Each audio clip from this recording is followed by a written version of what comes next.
Vous aimez les Lego, vous aimez les super-héros, alors vous adorez ce Lego Batman. Car oui, aujourd'hui nous parlons de Lego Batman, le film, en 180 secondes. Réalisé par Chris McKay, sorti le 8 février 2017, lorsque Bruce Wayne enfile son costume de Batman, il est la superstar de Gotham City. Mais le reste du temps, le milliardaire mène une vie de reclus solitaire, auquel il semble pourtant tenir. Seulement, quand les plus grands super-vilains forment une alliance, Batman va devoir apprendre le sens du mot famille. Je craignais sur ce film le spin-off marketing qui capitalise sur la grande aventure Lego qui avait été l'excellente surprise d'il y a pas si longtemps. Dieu merci, c'est pas le cas. Je trouve que Lego Batman est un très bon film d'animation qui marche dans les pas de son grand frère, sans jamais le dépasser, en restant toujours un petit peu dans son ombre, mais qui a au moins l'honnêteté du propos de suivre le schéma dressé par celui-ci, c'est-à-dire de jouer sur le côté complètement méta, sur le côté casser le quatrième mur, et de jouer sur le référencé à la licence du film. Ici Batman, alors que dans Lego la grande aventure c'était plus Lego, plutôt que la grande aventure qui ne réfère à rien du tout.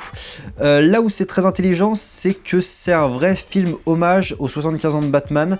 qui est fait par quelqu'un qui aime Batman et qui transmet son amour de Batman à des spectateurs qui a priori aiment aussi Batman, et ça fait plaisir, parce que sous couvert d'humour très deadpoolien, très méta et qui fonctionne très bien, et ben on nous dit pas mal de choses sur la licence et on réfléchit pas mal de points forts de la licence Batman de manière assez finaude, et ça fait plaisir. Déjà sur ce fond, donc du coup dont je vous parlais qui a beaucoup d'importance, ce qui m'intéresse c'est qu'on développe beaucoup la question de la paternité, qui est une question principale dans le comics, la paternité entre, le rapport paternel pardon, entre Alfred et Batman, et entre Batman et Robin, et aussi la relation de quasi amoureuse, j'ai envie de dire, entre le Joker et Batman, parce qu'il y a cette dualité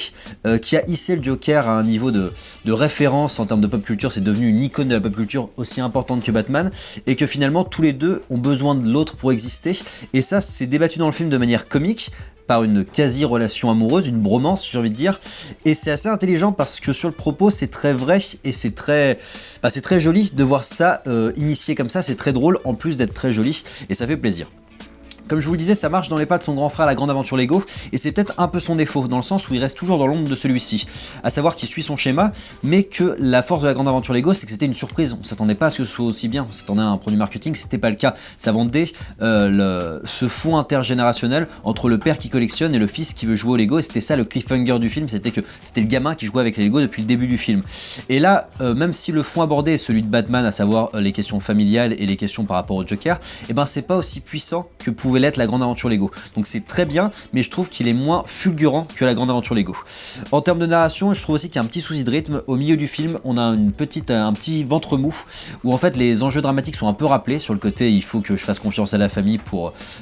réussir. Et ça c'est un peu dommage, heureusement la fin réussit à rehausser le niveau et ça fait plaisir. Et j'ai envie de dire top. Voilà, je précise que je suis allé voir ce film en VO, parce qu'il y a un long débat sur la VF, nous allons revenir dessus lors du prochain numéro de teaser, mais en VO c'est excellent, donc je vous conseille d'aller voir ce film en VO. Je vous invite à liker, commenter, vous abonner, puis je vous donne rendez-vous sur la page YouTube de Directive Première pour d'autres critiques ciné en 180 secondes.